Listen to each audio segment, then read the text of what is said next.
Hi everybody, I want to talk today a little bit about these 50-50 dating situationships. Don't do it. If a man wants your check, he can marry you for that check. Don't give a man that you're not married to your finances and your money. Do you realize that instead of dating a man that you're not married to, and you took that same amount of money, let's say you dated him 3 times a week and you spent $25 on the dates for your half, that's $75 for 3 dates. Then you are dating him for a month, let's say 75 and 75 is 150. That's times 4 is going to be $300 a month. So you're wasting $300 on a month on a man that you may never be married to. That man may never marry you. $300 a month. Now, if you took that same $300 a month and you invested that same $300 in a month on a stock like Google or some other blue chip Fortune 500 stocks, $300 a month? 3, 6, 9, 12, 13, 14, 15, 16, 17, 18. That's $1,800 for 6 months to date that man. $1,800 you could have invested in the stock market. And that's $3,600 a year. You're spending $3,600 a year to be married to not married, to date some man you may never be married to. And he is getting the benefit of sleeping with you that whole time. So basically, not only are you wasting $3,600 a year, you're also wasting, let's say you date him 3 times a week, 5 hours per date. That's 15 hours a week that you could be spending doing something else, starting a business, dating other men. You could date 3 other men for 5 hours apiece once a week and look for a potential husband who might actually marry you. Because what you have to realize, and I'm going to sidebar here for a second, what you have to realize, there is nothing equal about dating. The man is the one who proposes the commitment to you. The man is the one who decides the woman that he wants to marry. You can go around and like a man a lot and wish he'd marry you. Oh, please marry me. And if you don't marry me, I'm going to leave you, blah, blah, blah. But ultimately, it's the man who decides who he's going to marry. So why are you investing $3,600 a year dating a man who will never marry you? You don't know what's in his heart. Men lie all the time. Men misrepresent their intentions all the time. How do you know on the days you don't see him, he's not dating other women? The worst thing is when you move in with a man going 50-50 that you're not married to. That man could be out dating all kinds of other women on the lunch hour or after work, or saying he's going to the gym, or he's going here, he's going there, and he's out dating other women. Men do that all the time. Men are not as loyal as women. Men feel entitled to go ahead and date all these other women.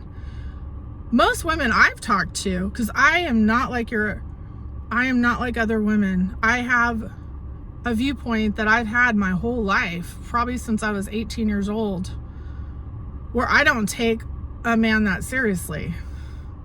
I'm not like other women. I am not loyal. If a man is out not taking me out, not treating me right, I've always thought, well, I'm not married to this man. I'm going to go out and date somebody else. This man is replaceable. And when I say that, I don't mean be intimate with him, not sleeping together, but just dating.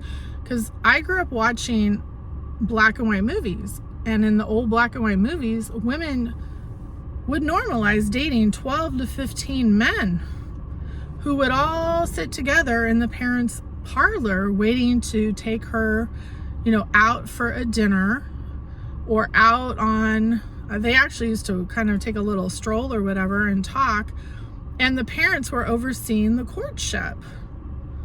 And so all the men would vie for the woman's attention, and she wasn't sleeping with any of these men, and they were all paying for the date.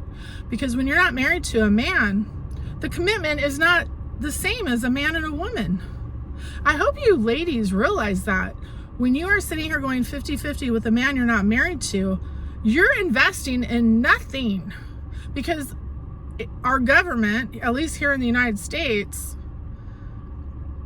when you are actually married to somebody, you're what you call vested. Have you ever worked at a company where you're married for, or excuse me, you're working at the company for 10 years to get fully vested, and then you get some kind of benefit in your 401k, or maybe for a pension, or maybe some kind of benefit, or they have dollar to dollar, matching contributions in your 401k or whatever. Anyway, you're a fully vested person. When you are just dating someone or living together and going 50-50 on all the rent and expenses, you're not vested at all. You're throwing your money away. And I'm going to be honest with you, the way I look at it is you're actually paying someone to shtup you. To me, that's what it is. You're afraid to be single, you're afraid to be alone, and you're literally paying a man for sex. You're paying for a man to sleep with you, because that's all you're getting out of it. You're not getting any future commitment. You're not getting any future vesting as far as growing together. When you're actually married, you usually pool your money together in some form or fashion, and maybe you can get a house, and maybe you can get investment accounts or something. So you're actually putting all your eggs in a basket that is not your basket. You don't own that basket. That basket's going nowhere. And the man, the whole point of dating is a man is supposed to woo you, like WOO, the word woo you, and court you to possibly convince you to marry him, because he knows, a man who gets a wife gets a good thing and get the blessing of God. That's what it says in the scripture. You get the blessing of God when you're married. You're not getting any blessings. You're getting nothing. The woman is definitely the one who's taking the worst end of the stick here, because studies by Pew Research data, if I remember correctly, shows that when a woman and a man are married, a woman now has an increased workload of 67%, and a man decreases by 40%. So a man has so much benefit when he has a woman just living together, because he still gets that same 67% decrease in his workload, because now you're cooking and you're cleaning, and you probably are doing that more than him. He might do a little bit, but usually most men are terrible at cooking and cleaning. They don't really do too much laundry, or they'll just do their laundry, and they're not doing your laundry. They're not making you dinner 3 times a week or 4 times a week. They might. There's a few men who do actually cook a little bit and things like that, and that's great. But normally, the most of the men that I know, unless they're ex-military or they're gay or on the DL, they're not really that good at mopping floors and cleaning toilets and showers and sinks and all of that. And so most of the women, when you're living together, you're actually depleting your energy, you're decreasing your finances, and you're contributing to to me, it feels like a Ponzi scheme. Like, it's a Ponzi scheme. You're not getting anything.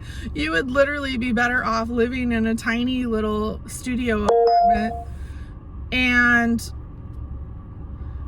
not really contributing to a man, spending your half of the date money of the $3,800 a year and invest that in some kind of savings account or a stock, because a stock will grow. This man is not a stock.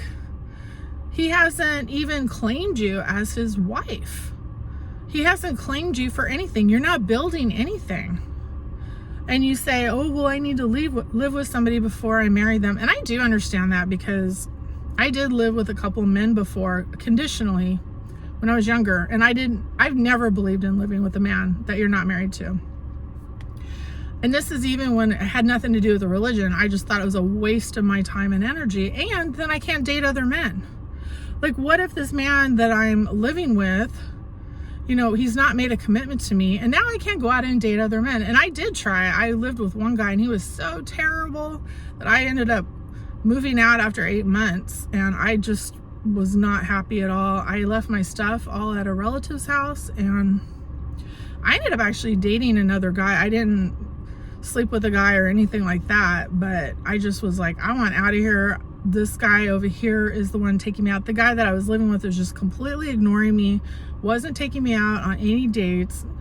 No more wine and dining, no more even spending a night of Netflix and chill together or anything like that. Like, this guy was just completely ignoring me. Like I was just a roommate and just not even paying attention. I was just like, this guy over here is paying attention. Now I'm stuck with this guy. Luckily, I left all my stuff in my relative's house, so I just called and moved back there quickly. That's why it's not good to live together. Now, I know people are going to say, well, this guy might be terrible. I don't want to make a commitment without living together. And I do understand that, but for that, I think it's better to have a physical ring, like once you're engaged, which is only counting if there's a physical ring. Now, the person that I lived with before, this is way back in when I just graduated from high school, I was like 18 years old for 8 months, and there was no physical ring. So I would say it was more in talks for possibly being engaged, but no engagement. But I was very, very worried about a number of things in that relationship, and I didn't think he'd be a good husband material, and I was like really over the relationship anyway. I was like, I don't really want to keep going with this. I need to test out a few things. So I do understand that some people want to try to live together, but I think it should only be if you have a physical ring that they bought and promised engagement. If they did not buy a ring, then they're not committed. And men fake commitment all the time. And let me go into another point right now. The commitment level of men and women is not the same.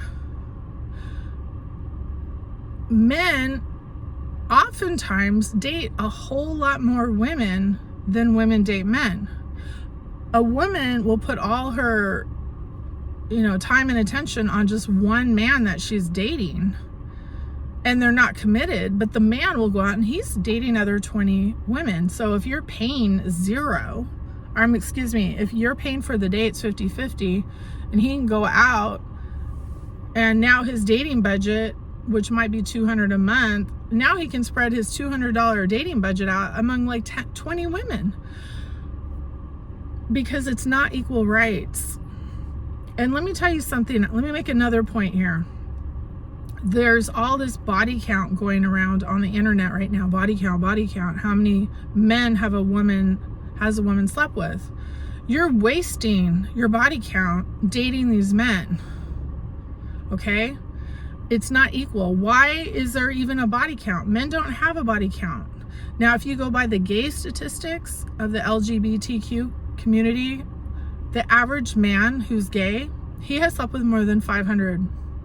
So I tend to think that that's the male nature. And nowadays, since pick-me-shas all sleep with men on the first 3 dates for free, I bet you most straight men also is probably 500 or more who've been single for a while. I don't think it's 30 like they lie. I think it's over 500, just like, why would it be a different statistic? And I don't think there's anything fair or equal about how many men a woman is allowed to sleep with. If you have to keep a low body count and you're only allowed to sleep with 2 or 3 in society, otherwise you're a 304, and they're the first to go around calling everyone a 304 in this red pill community. There's nothing equal about that. So you're literally not realizing, ladies, that you are at such a disadvantage when you're living with a man. I say just get a female roommate if you want to split all those expenses, because that's really a more fair situation. Or you could live with a relative if you have one. Or you could just get a little small studio apartment and save your $3,800 per year that you would waste on a man you're not married to for those, 3 5-hour dates per week or whatever you're spending, and still be able to go out and date others. These men are not the kind of men you want to be with. Now, I really am very, very lucky, because actually all the men that I date they've always paid. Like, I've never had any man want to go 50-50 with me, and I would probably stab him with my fork at the dinner table if he even tried. Like, I'm just kidding, but I wouldn't even date somebody who was so low. I mean, it's just low field, low class. Like, the men that I date are usually on a professional level and they have money. And honestly, you want to only date men that are successful and squared away financially, that can afford a reasonable amount of a date for you. You don't want to be dating these young men that don't have their career established and they don't have date money.